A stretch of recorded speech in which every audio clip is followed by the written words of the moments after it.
Ce jeudi 13 juin 2024 se déroule ici à la préfecture de Lokossa, dans le Mono, la deuxième session ordinaire de la traditionnelle conférence administrative départementale. 2 points étaient inscrits à l'ordre du jour à la dite séance. Il s'agit d'une part du sujet relatif au niveau de consommation des crédits au sein du département et d'autre part de la vulgarisation de la délégation départementale de l'INF. Depuis quelques mois, la réforme qui a mis en place l'INF est allée à un nouveau degré. Il a été recruté pour le compte des antennes départementales des délégués qui sont venus donc partager avec la CAD leur mission, mais également inciter les membres à accompagner cette antenne départementale dans l'exécution de cette mission afin qu'à l'arrivée, ça soit un résultat concluant. Pour le compte de la mobilisation des ressources, nous avons noté que même si la nouvelle réforme a pris du temps pour son opérationnalisation effective, nous avons noté quand même que depuis quelques mois, un niveau de consommation a démarré. Il reste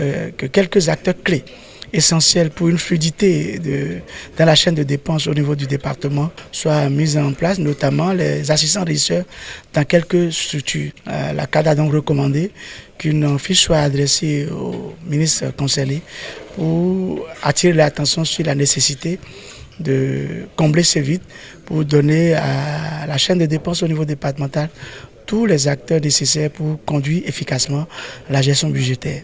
Pour le compte des divers, nous sommes penchés sur la situation de la CBT. Vous savez, dans un passé très récent, il y a beaucoup de mouvements dans cette maison, mais grâce à l'implication de tous les acteurs, notamment le ministère, mais également la tutelle et les syndicats, les partenaires sociaux, une porte de sortie a été trouvée, il a été recommandé donc d'inviter tous les acteurs à une AG spéciale, une AG à laquelle prendra part la tutelle pour renforcer ce climat de paix qui est en train d'être retrouvé dans cette maison.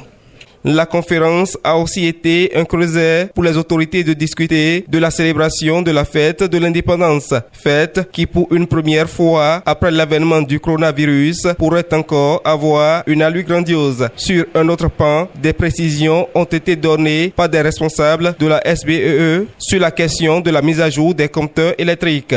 La mise à jour des compteurs après paiement, c'est un projet international initié par STS Association, qui est une organisation de certification de normes.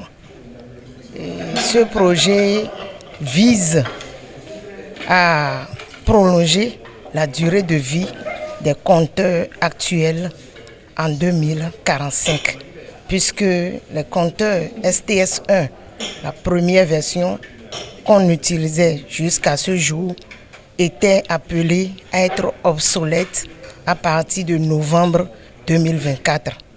Donc c'est dans le but de permettre la mise à jour est effective à la SBE depuis le 29 avril 2024 au niveau du littoral, mais elle a été généralisée dans les autres départements et via nos partenaires depuis le lundi 10 juin passé. Il suffit que chaque client se rapproche de nos guichets ou fasse son achat via les plateformes que j'ai énumérées tantôt, et ils verront qu'en dehors du seul code de recharge qu'ils avaient l'habitude de recevoir, ils vont recevoir 3 codes.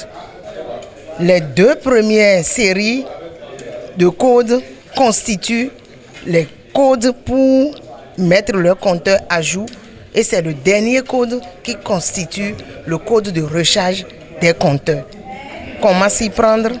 On insère simplement les codes selon l'ordre d'affichage.